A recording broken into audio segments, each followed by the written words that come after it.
Welcome to Singularity Watch, a show where we travel the worlds with you.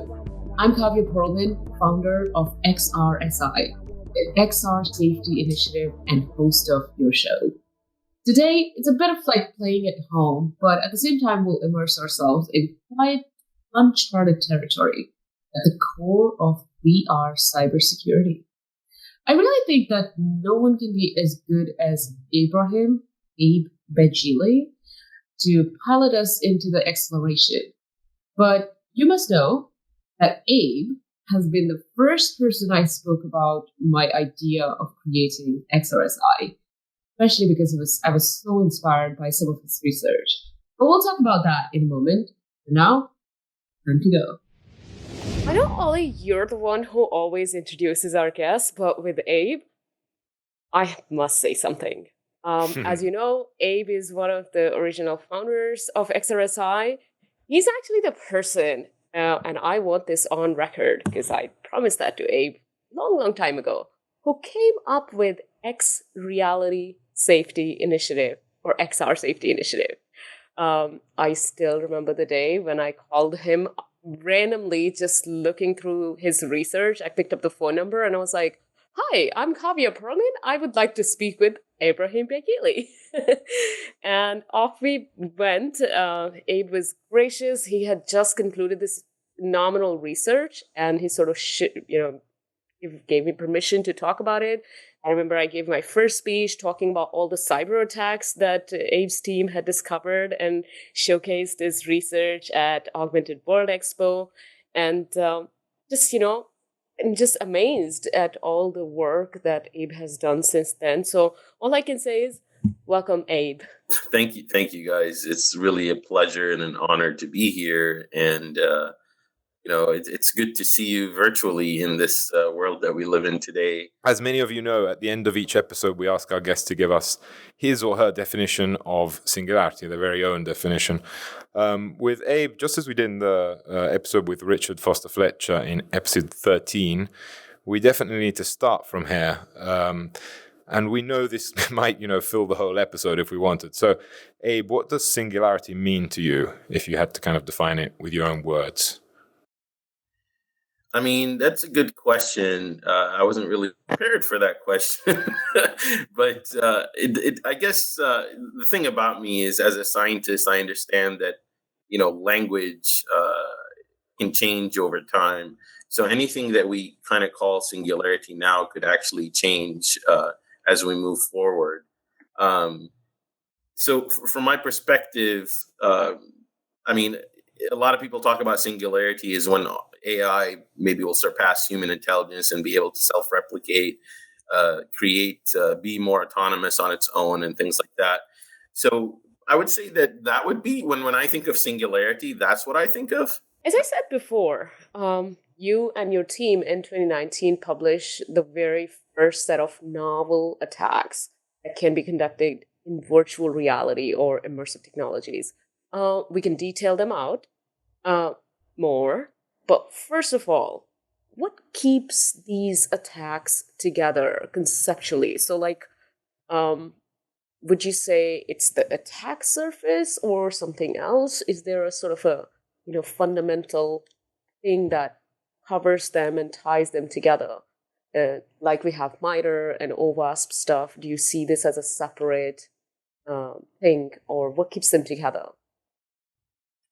Yeah, I mean, that's a good question, Kavya. I mean, when we did our attacks, with the things that we published, so we published a different kind of attacks. Right? We did this thing called the human joystick attack. And there's kind of a story behind that attack. We actually figured it out by mistake. So we were we were at a conference, and it was more of an artistic sort of VR conference where people were creating VR systems, VR sort of environments. And my student was playing, we put students in this VR environment. We tried to do the attacks. And what was interesting for us is, my student at the time, he went and he changed like a script to change the environment. And we noticed the girl stepped to the right. And we kind of stumbled across this idea of like a human joystick attack where you can change the center of the virtual environment and move people around. So fundamentally, right, like when you talk about fundamentally, is this going to be kind of a new area? I definitely think it's going to be an amalgamation of existing and new types of things, right? I don't think it's so a lot of the attacks that we did were rooted in old exploits, like XSS. I mean, it's a big one, right? So we leverage XSS to be able to get into the systems, but the impact might be different and it might be relevant. I think this is the thing that we need to kind of realize: is computers are computers, code is code, systems are systems, programming is programming. But now you're in virtual reality, and maybe there's new types of attacks that could be created with different types of impact. And in order for us to give it the justice that it needs, right? So that people can start looking at these things and looking at, the different kind of technology related building solutions that exist, like Unity is just one example, right? We need to maybe help define it as somewhat of a subdomain so that we give it more merit and we get people to start thinking about the problem, because otherwise that's never going to happen, right? People are just going to look at it as this just thing that's the same as everything else, right? And I think that's why labeling it as such is quite an important and imperative way for paving a path forward. You talk about, in your research documents, you talk about different immersive attacks, different categories rather of immersive attacks. And I've got a few here. So I've got chaperone, disorientation, human joystick, and overlay. So imagine like you had to explain this to the layman, which is in fact true, because I'm kind of not very expert on this type of stuff. So I'd like to know a bit more about, to me and listeners, or viewers, what that means in kind of easy terms. So an overlay attack is nothing but putting something in your VR glasses or AR glasses, right? I think of it as kind of the ransomware of your goggles. Like, we can put things there and you won't be able to get rid of them. I mean, how annoying would it be if you had to wake up in the morning and go to work and you have to, design something in AR and VR, and all of a sudden now you have this picture that says "pay me or else I'm not going to go away." That's just one example of an overlay attack. I mean, the other way to use it, obviously, is if you really want to attack someone on a personal level, you start putting up pictures of their children, on their glasses, and then think of this, psychological impact you might have on a person in that regard, right? So that's that's what an overlay attack is. The chaperone attack is really quite simple as well. I mean, if you understand VR, you know that typically there's an environment and there are detectors around so that you can, that can prevent you from hitting a real wall, right? So what if we could change that in the environment and take that away from you? And now you're immersed in, some game where you're like swinging your arm and jumping around, and all of a sudden you don't think you're close to the wall because there's no indication of that. And now you slam into the wall and hurt yourself physically, right? Yeah. So now we're no longer talking about just mental harm. Now we're talking about physical harm, like being able to physically harm someone because of how the technology operates, and because of the fact that when you're in VR, you're actually in physical space, right? And that would be that kind of attack. And then what was the other one? I forget. Now I'm losing my mind. Human joystick and disorientation. Yeah, so human joystick is when you move someone from one point to another point without their knowledge or consent, right? So imagine playing a game in VR, and all of a sudden we start moving the center of the room virtually, and you will, as a human being, you will compensate for that. Right. And all of a sudden now you go into, you start compensating for it, and we move you into the direction that we'd like to move you to. And from my perspective, that's really interesting, because I mean, this is worst case scenario, right? Like, imagine you want to snipe someone from the window. Now you can get them closer. Yeah, you can get them closer to the window and then snipe them, right? Whoa. And disorientation is, if you've ever played with virtual reality, you know that it could get you sick if you stay in it quite a bit of time. And what if we could like make the room just, make you feel really sick and sick to your stomach, which we can, by the way, because if you start moving around all of the information, in terms of the axes that you're looking at, all of a sudden you'll feel really disoriented and sick. So those are the kind of different kinds of attacks. And I always tell, I have a lot of friends, and was like, look, if your husband plays a lot of VR and a lot of gaming, and you want to get rid of your husband, it's the perfect time to do it, right? Because you have the virtual reality headset on, they can't see anything. A lot of times they have headphones on, and just strike them across the head and, and end it. Please do not do this at home. These are Abe's research ideas. Yeah, and by the way, if that ever happens, I never want to get called in for investigative leads or something like that. That disorientation one was particularly interesting because I was kind of picturing this scene in the future, maybe when some big public figure is speaking in public in VR and they're attacked with something like that while they're doing a live speech. It can be something quite powerful in terms of maybe not to actually hurt them, but to sort of create kind of a blow to their reputation or something like that. That could be pretty hefty, like in a subtle way, right? Yeah, I mean, what if you could? I mean, if you combine all of these attacks together, you can do some funky things, right? You can move someone to a staircase without their knowledge while they have their VR headset on, and then you could start disorienting them. They'd fall down the staircase, and you could just do a lot more things. You could predict the exact location in the room that they're in because of the technology that's being used to track the people. So there's a lot of combining things, right? The best kind of attacks are when you combine multiple vectors, and that's just how that's how the bad actors think. Quick question to lighten everyone's heart a little bit. Well, not really, but what's the scariest thing you've seen when you started analyzing privacy and security risks in XR? That's a good question. I think for me, the scariest thing is that we're not giving it enough attention. But I think for me, the scariest thing is now that I have kids, there's been times where I've logged into some of the VR applications and you can hear little kids talking, and then you could also hear like adults talking to them.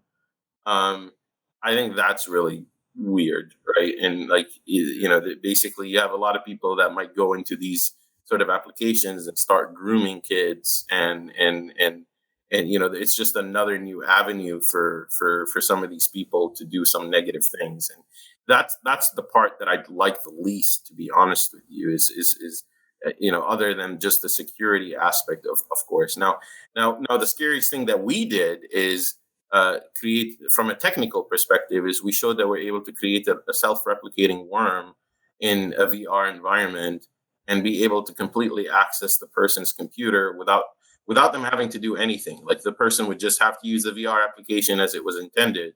And then we would be able to download malware onto their system, control their chats, change their profile, change their avatar, and have complete access to them. And we could even stream their screen, their computer screen, live to our command and control server. Those are the things from a technical perspective that's really scary because that's another thing. And then the other one is the man in the room attack. We showed like we're able to do this thing called the man in the room attack, where right now, imagine having people in the room. I know there's some people in the room here that you can't see as the audience, but it's the same idea as having a peeping Tom, a peeping Tom in the room, and having that peeping Tom be there without your knowledge and consent. So you might be in a VR environment on a date or with someone trying to be intimate, and all of a sudden there's a person right there, and you have no idea that they're there, and it's just that idea kind of blows my mind. Yeah, that is very creepy because it feels so much more real, doesn't it, than just a vocal chat online. So the thought of somebody who's there, that spot there, very, very scary. But have you seen any of these attacks in the wild? I mean, of course, besides the OWASP stuff that was potentially patched, besides the traditional vulnerabilities that you guys exploited, have you seen the novel sort of stuff going on in the wild, or have you made observations otherwise besides research? Honestly, it's hard to say, frankly, because you don't know if anyone has done it and it hasn't been caught. And then the other aspect of that is, as a researcher, I always think about the things before they happen, right? So those are kind of the main things that I kind of wanted to mention. So I can't really say, is to be honest with you. That's kind of the challenge. I can't really tell you if anything's been in the wild. Now, definitely grooming is happening in the wild, right? I mean, if you go into some of these VR environments, you can kind of hear and see these things. So that's not Yeah. that's something that does exist. I will say that the other aspect of it, I mean, you mentioned big screen, but one of the major issues was in the underlying technology that's being used by big screen, which is essentially Unity, which we told Unity about, and they called it a feature and not a bug in their core code. So there's a function, for all of you, those programmers out there, it's called OpenURL, and that function is being used liberally, let's say, whenever Unity coders are coding things. And that function, you typically pass it to URL, like, a web URL or something to open up some sort of an HTTP connection somewhere. But it turns out that you can pass it other things. You can pass it the parameter of opening your command prompt on your computer. You can pass it, a lot of other sort of parameters, like download this file, open this folder on your computer. So that's an issue as well. So what I'm trying to say here is we don't only want to blame vendors, so to speak, but we also want to get down to the core programming issues in terms of the technologies and techniques that are being used, to hit these issues at a lower level. Totally. Yeah. And I absolutely am with you. I'm glad you mentioned the whole like grooming and that stuff. Because oftentimes when people talk about cybersecurity, they think about these cybersecurity specific risks. But then there are these reality risks that are also happening. But, Abe, when we discuss about these attacks and security, we have to reflect on the consequences. And within your research, I was really grateful you provided like risk categories and whatnot. One is, clearly health and safety that we have to worry about. But then the other one that you hinted at is privacy, the amount of data captured by these devices and the quality of data that we can actually now obtain is pretty impressive. What tools do we have to manage this whole new level of reality capture from, privacy, safety, cybersecurity perspective? And also even forensics perspective, which you really care about as you have this, UNHcFREG that you manage and conduct these research. Well, thank you, Kavya. I mean, we were the first to actually publish papers on the forensic analysis of these systems. So the idea is with forensics is that it's about the extraction of digital evidence from systems and things like, when somebody opened an application, when somebody closed the application, et cetera, et cetera. Like what the username is, who logged on at any given point in time, who communicated with who. So we need to figure these things out. And it turns out there's a lot of digital evidence we can extract from these things. In terms of privacy, I think what's really interesting is, you asked what kind of tools. Well, first of all, there aren't many tools that kind of focus specifically on VR and XR when it comes to these things. So let's just put that out there. I don't know of any tools that really focus on the privacy of XR related systems. Maybe I'm wrong. Maybe there's a company now doing it. But most of the tools I see are about like, let's collect more analytics using these things. And there's less tools about let's manage the risk and manage the privacy. So it's in the opposite direction where most of the tools are really about, decreasing your privacy as opposed to increasing your privacy, I would say. Exactly. I don't know if that helped answer the question. Yeah. Well, yeah, we must investigate more and build more tools. Yep. Tools, techniques, and knowledge, right? You're the founder and executive director of the University of New Haven's Cyber Forensics Research and Education Group. In the last few years, we've become more and more familiar with the cyber forensics domain, right? So how do you plug XR into that discipline? So cyber forensics, again, is about the extraction of digital evidence. And really, it's about developing tools and techniques for the extraction of digital evidence from the system, from both memory, disk, as well as network. So what data travels over the network? How can we figure out, what that data is and who's communicating with who?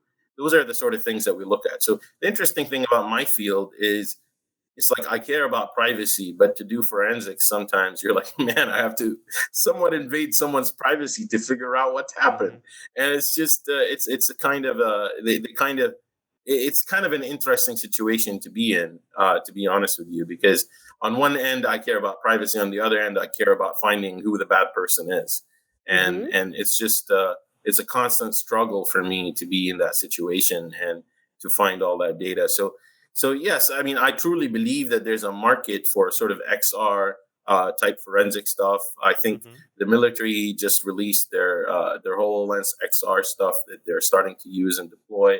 That's going to continue to increase over time. So we have to really explore these things more and see what we could do with them and develop tools that are sort of centric to these environments and to these systems. Yeah, very, very interesting. And, I wonder then about sometimes even real life forensics or, otherwise digital forensics.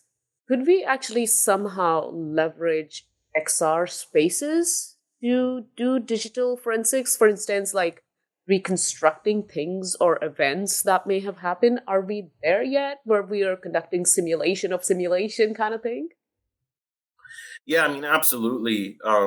There's so many. So when we talk about virtual reality in specific, the great thing about virtual reality is being able to spin up physical environments for cheap. I look at it as the next iteration of virtualization. So for the longest period of time, we wanted to virtualize computers. Now we have VMs, we have systems, clouds, all these things that are essentially virtualizing hardware for the end user, right? So if you want to spin up like a server, boom, click a button, spin up a server. Now have it configured using some technologies like Ansible and so on and so forth. The next iteration of that is how do we virtualize our actual meeting room, or how do we virtualize a university campus? And this is why VR is kind of important, because it decreases the cost and the barriers for people to be able to create these things. So yes, I absolutely think it's a great sort of way for the use of VR. I don't think the technology is fully mature yet to enable us to do it at scale and for it to be comfortable and all of these things, obviously. But we're getting there, and we've already published a paper ourselves on the use of education, use of virtual reality in digital forensics education. So we partnered up with VR Immersive Education, which is a great company. If you guys are familiar with them, they're out of Ireland. And we created an entire environment where you could learn digital forensics in virtual reality, where you would step in, you're an investigator, you're investigating a company called Big Thing, I think, Technologies. And actually, they designed, I think, a new XR system, I believe was the thing. And then you're on the scene and you're trying to find the hard drive and you're trying to, find the USB stick. And we just teach the students how to document the crime scene. So in my class, the first lab that the students have to do is investigate a crime scene. So setting that up for like 25 to 30 students is a very difficult and annoying thing. And the idea for me was like, can I do this in VR so that it's much cheaper and more cost effective and I don't have to reset it up? And it worked quite well, I would say. And the paper is available publicly for people that want to read it, and they made it freely available because of COVID-19, because this is something that could help in the education space for COVID-19. Totally. What was your general sentiment, Abe? Did you find it effective or not so effective? So it's effective in a sense of teaching concepts. It's probably not as effective in terms of it being less tactile. So it just our results show that they learned pretty much the same thing, which is great. But again, I'm a weird person because everything I do is in technology. Not because I'm just weird. I saw you're like, yeah, you're definitely weird. No, I'm a weird person because I mean, everything I do is in tech, but I also don't believe in tech. Like, I believe in tech, but I don't believe in tech. I think there's a lot of research that's starting to point in too much technology and too much automation is actually decreasing efficiency, and it's leading us to become less efficient as a society. So I think there's going to be a breaking point, and I think VR is great and helps do a lot of great things, but we have to understand where the core uses might be in the future and how we could help people achieve certain things without decreasing efficiency, right? Exactly. and without decreasing learning and without decreasing everything else. Technology isn't just about digital and computers. Technology is anything that serves humanity. So maybe there is a form of technology which isn't related directly to computers or making things do things for you, rather. I mean, we know that people learn better if they have a harder time reading. We know that smaller fonts make people concentrate more. So maybe we should be setting ourselves to the test a little bit more, unless, instead of getting computers to do things for us all the time. I don't know if that's the kind of direction you were going with that, but that's kind of what resonated to me. Yeah, I mean, this entire COVID experience has really pushed digitization forward by like 10 years, right? Because people had to adjust very quickly. I mean, everyone you talk to is like, this is such a positive, amazing thing.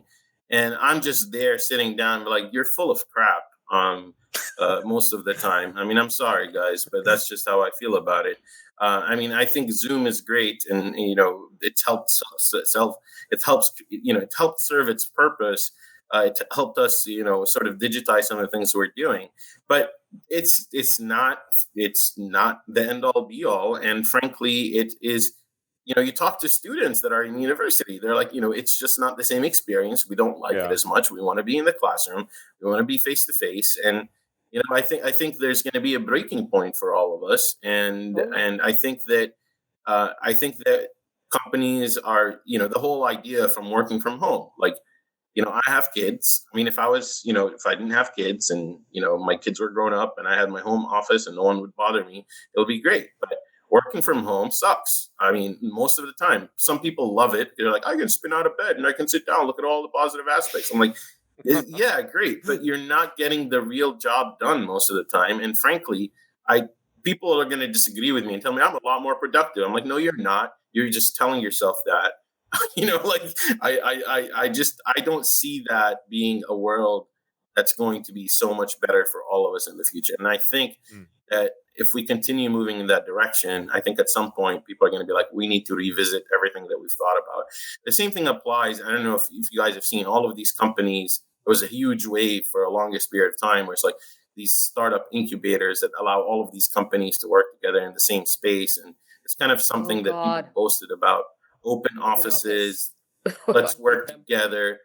Open offices don't work. Like, I don't care what anyone says. Like, if I want to have a conversation with a program manager at the National Science Foundation and I need my privacy to be able to do that. Now they're going to tell, well, you have this one room that you can get into. It's like, no, you don't. Like, I don't want to keep moving around, from one space to another in order for me to do these things. Or something as simple as, like my wife calls me and there's an emergency. Like, I don't want to pick up the phone in the middle of the open office and start talking about family related things and have everyone else around me do that. So again, I'm not like, I'm a big technology advocate, but we need to start thinking about where the use cases are that are going to benefit humanity and not take us back 10 years in terms of our, how efficient we can be. Do you think maybe there's a period, it seems to me like looking at things that, come out, there's a period when a technology is new, where there's kind of like a honeymoon, where everything is good about it and stuff. And then there's a period where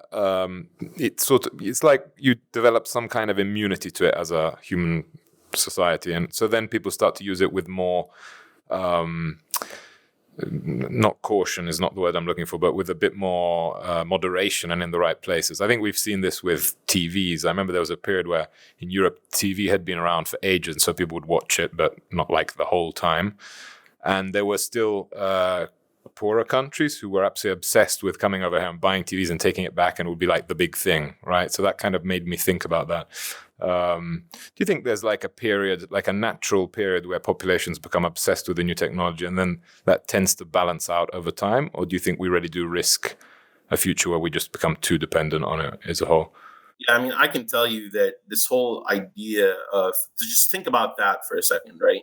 Like maybe, buying things online is like, especially in the United States is the thing to do. I mean, malls are closing. Supermarkets are probably going to close at some point. Like, God knows what's going to happen. But I'm just not I think that has overall decreased the quality of purchasing as opposed to increase the quality of purchasing. And I think that it's going to continue to increase our prices forward and move price increases forward, because people are just now, they think with a click of a button, they can do anything that they want. They can buy anything that they want with a click of a button.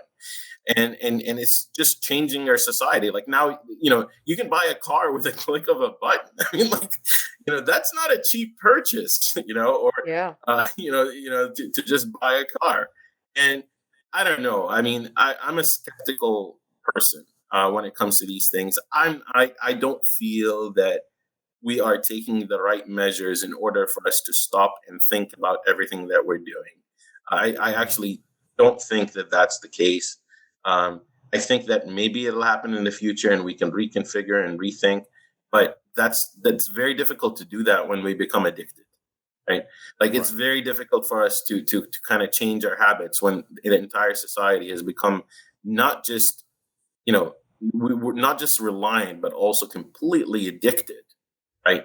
To the step, to being able to order things online constantly, to ordering food online, I'm the biggest skeptical of these companies. I'm sure maybe some of you guys use them. You've heard about the companies where they send you, and Kavya might know this. I mean, I love to cook, Kavya, and I think I've sent you pictures of the food that I cook. Right? The companies that send you like packaged items with. Of course, we've got all these San Franciscans using all these things, including myself. With these recipes, right? Like you get a recipe in a box, and like you're like, okay, now you're gonna cook this thing. I'm like, are you freaking kidding me? like, Thank you. Seriously, thank you. like seriously, unacceptable. Like go to the store, look up a recipe, and cook something. You don't need someone to send you everything to your doorstep that is prepackaged, wasting a lot of money and all of these things to do it, to the point like I that just blows my mind. Like, I mean, again, I'm from the Middle East. I grew up in a household where my dad was constantly cooking and things like that. And I learned how to cook. I love cooking. It's kind of my outlet for everything that I do. I know we have some Italian people here. Like I love cooking ossobuco. It's one of my favorite things to cook, right? Nice. Right. But I don't want to deliver it in a box for me, telling me that, I don't know. I just, I think that's probably very cultural though, because it would be completely unacceptable to have recipes sent to you. People would be like proud about it, right? What have you done, Abe? You have made my life twice as difficult, because I already get shit from these guys for cooking pasta in a box. Hey, California. I mean, okay, you're in California. The last time I gave a presentation, it was actually a VR forensics presentation in California. And what struck me, guys, is you go to these coffee shops and now there's robots making the coffee for you, right? Oh my God. Oh, yeah.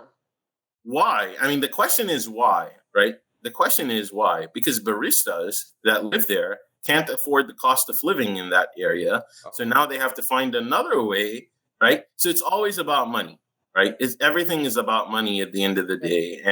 And sometimes we have to rethink that. I mean, who doesn't like money? I like money. I'm not going to lie, but there's at some level, we have to rethink the things that we're doing. I mean, cybersecurity is a big thing right now. And most places are starting to tell people you don't need a college degree to get into cybersecurity, right? You just need to take a couple of 1 week courses and now go ahead and start finding a job in cyber, and you're going to do great. And you're going to do well. And I'm like the person standing out there making everyone hate me, telling all these companies that you're stupid. I think what you're saying is absolutely wrong. If you want someone to be a really good cybersecurity person, you have to teach them all the fundamentals. You have to understand things from the ground up. They're not going to just, you can't just teach them a course. Now, if you want to reskill existing workers so you could move them into new things, that's one problem. Like Google, for example, is really boasting this, like, let's do this huge online education for tech talent. There's a lot of other companies that are doing that. And if you look at it, and this is what I told, this is what I keep telling people, like, it's to their advantage to do that. Exactly. Because if they can get people to get these things and hire them at like $90,000 a year, as opposed to hiring someone else at $120,000 or $130,000 a year, there's a cost benefit ratio to the organizations that are doing that. So I'm a first generation college person. I mean, you have to understand, the first person in my family to get a college degree, bachelor's, master's, associate's, PhD, and any person that you talk to will tell you that has been through a college education that's good is like there's no substitute for that. That's number one. And number two, there are some students and kids that didn't have a college education, right? And they've been very successful. And that's true. But that's like 1% of the population, right? It's not like the 100% or the 98 or the 96 or, it's that really small group of people that have been able to do something with their lives without a college education. And then finally, I have to say this because I just have to. Then the argument is Bill Gates doesn't have a college degree. And I'm like, Bill Gates was in Harvard, right?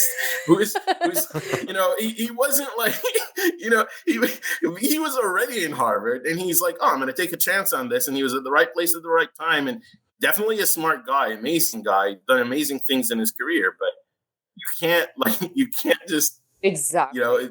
It's not the same.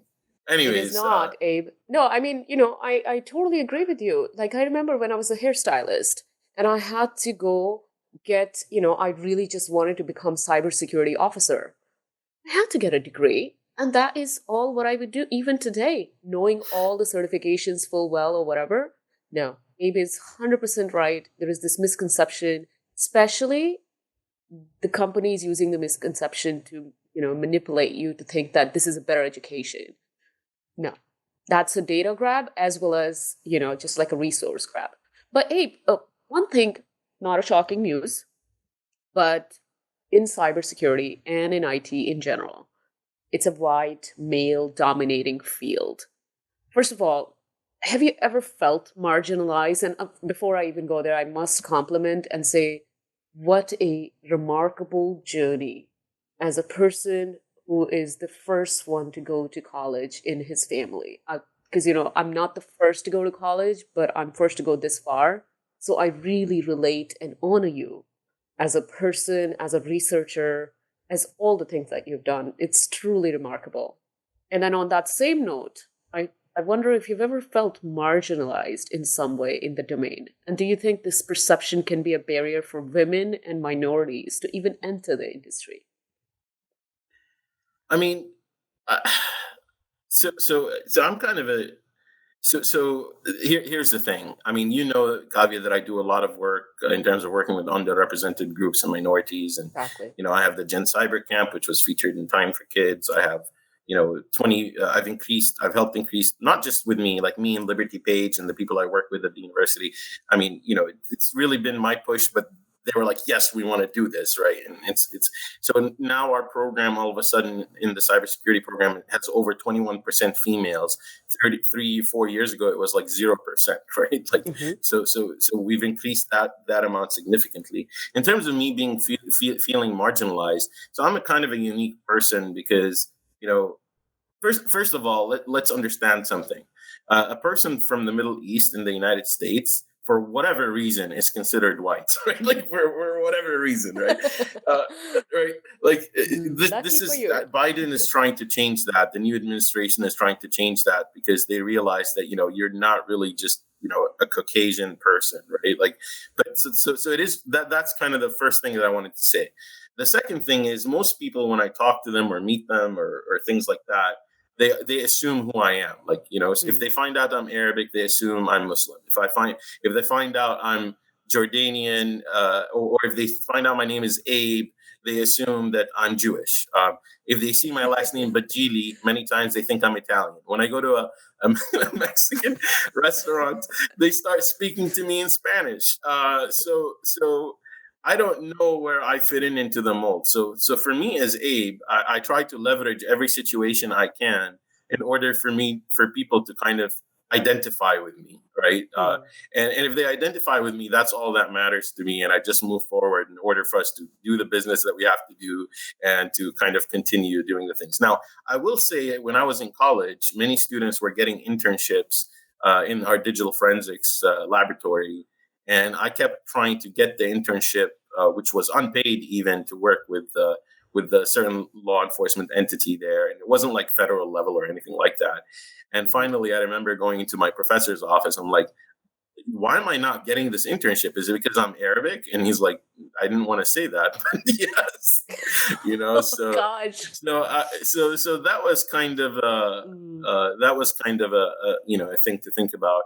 The other thing is, like, I'm always smart in the way I approach things. Like when I was a college student traveling from Jordan to the United States, I always traveled through like the Chicago airport, and in the Chicago airport, you would have the people at the immigration. You'd see different kinds of people. You see like maybe an Arabic person or an Indian person, and then there's a white person. I'd be the person, but like I'll be on the lookout, like who's an international person standing in the immigration office, so that I can choose that person to stand in line for, because they're like, oh yeah, you're good. they so I don't know. I haven't. Yeah, I mean, I haven't felt marginalized against as much as others, probably because of the fact that I just don't fit any specific mold, right? And I try to be free from all like attachments to a specific culture or specific religion, or I'm just very free in the way I act and the way I do things. It doesn't mean that that's for everyone, obviously, but I have been marginalized in certain areas. Like I told you, like, oh, you're not getting this internship, even though it's unpaid because you're Arabic, right? So just wanted to put that out there. But it is important for us to change these things. Specifically, I mostly care currently about women in cybersecurity. I have 2 daughters, as you know, Kavya. It's something I'm very passionate about. And I do everything in my power to make a change. At some point, there was 70% of my research lab were all females. And I'm hoping I could continue to change that. Even though things got really tough, Abe, thank you that you never actually stopped supporting us, even if it was like in the background oftentimes. And so I really appreciate that. And I encourage people to look at Gen Cyber Camp and all the activities that you do to uplift women. I really appreciate that. Thank you so much. Abe, thank you so much for coming today. It was really good for me to talk to you as well, because I've heard a lot about you, so it was great to finally actually get to hear your voice and see your avatar. And hopefully we'll get to chat more in the future. Thank you, guys. This was my pleasure. Have a good day. Bye-bye. I can't wait for the next researches that Abe and his team are going to conduct. I'm sure that the next season we'll have him again. Meanwhile, you can check out our stories, episodes, and guests on ReadyHackerOne.com, on YouTube, Twitter, Facebook, and on all the main podcast platforms. If you like what we do, search for our episodes on YouTube and subscribe to our channel Singularity Watch. For now, happy journeys to all of you.